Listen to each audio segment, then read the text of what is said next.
Hello viewers, আর mobile হসপিটালে স্বাগত জানাচ্ছি। আজকে একটি সেট আনলক করে দেখাবো, সেটি হচ্ছে স্মার্ট 4 প্লাস। তো এই সেটটি লক আছে। তো এই সেটটি লক খুলে আমরা দেখাবো তোমাদেরকে যে কীভাবে লকটা খুলতে হয় আনলক টুলসের মাধ্যমে। তো এই যে সেটটা দেখতে পাচ্ছ স্মার্ট 4 প্লাস, চলো আমরা আনলক টুলসে চলে যাই। আনলক টুলসে যাওয়ার পরে আমরা কিভাবে এটি আনলকিং করব সেটা দেখাবো। তাহলে প্রথমত যে কাজটা আমাদেরকে করতে হবে, চুজ করে নিতে হবে। আমি চুজ করে নিলাম ইনফিনিক্সের পরে এখানে লিখতে হবে যেটা মডেল আমাদের স্মার্ট 4 প্লাস লিখলে হবে, অথবা X66 আমাদের এমটিকে আইসি 6765 যার যে আইসিটি। মডেল চুজ করার পরে আমাদেরকে যে কাজটি করতে হবে সেটা হলো, এখানে আমরা ফরম্যাট করব না এফআরপি করব।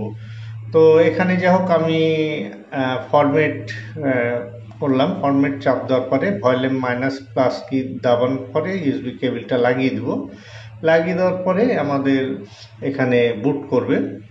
এই যে দেখো বুট করছে, একটু সময় নেয়, অনেক সময় অনেক সেট 5-7 সেকেন্ডে হয়ে যায়, অনেক সময় লেট করে। এই যে আমাদের বুট করছে। এমটিকে আইসি ভলিউম মাইনাস প্লাস চেপে ধরে বুট করাতে হবে। এখানে আমরা মডেলটা চুজ করলাম, চুজ করার পরে এখানে ফরম্যাট ফ্যাক্টরি করে দিলাম। তো এই যে দেখতে পাচ্ছ ফরম্যাট ফ্যাক্টরি করার পরে এই যে পুরো ফরম্যাটটা হচ্ছে, একটু সময় নিয়ে দেখো। তো একটু ধীরে সুস্থে কাজটি করবে। তো এইরকম যেমন ফরম্যাট করছো, অনেক সময় ফরম্যাট হওয়ার পরে যদি না হয়, তো এখানে দেখা যাচ্ছে এফআরপি আনলক একটা অপশান আছে, সেটাও করে নিতে পারো। যদি মানে ফরম্যাট করার পরে যদি না হয়, সেক্ষেত্রে দেখা যায় যে পরবর্তীতে এফআরপিটা করে নিতে পারো। তো এখানে আমরা 100% সাকসেসফুল হয়ে গেছি। এখন এটা সেটটি এই যে দেখো সেটটি অটোমেটিক অন হয়ে গেল। এটা আনলকিং হওয়ার পরে সেটটি অটোমেটিক অন হয়ে যায়। তো এই যে অন হচ্ছে সেটটি, দেখো সেটটি অন হওয়ার পর আমাদের যে কিছু কাজ আছে সে কাজগুলো আমরা করে নিব। এই যে এখন আমাদেরকে স্টার্ট করে নেক্সট এই ল্যাঙ্গুয়েজ চুজ করে দিতে হবে। তারপরে নেক্সট করে যেসব অপশানগুলো সাধারণত কান্ট্রি চুজ, যে বিষয়গুলো আছে যেগুলো নর্মালি সবাই জানি আমরা, এগুলো একটা একটা করে নিব।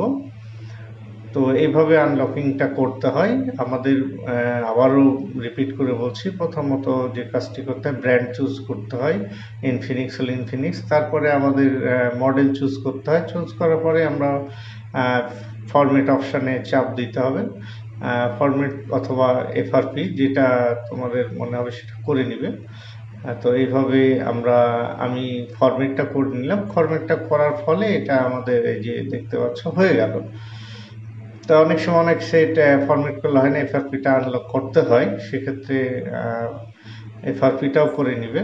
তো এই যে দেখো সেটটা আমাদের খুলে গেল। সবাইকে অসংখ্য ধন্যবাদ।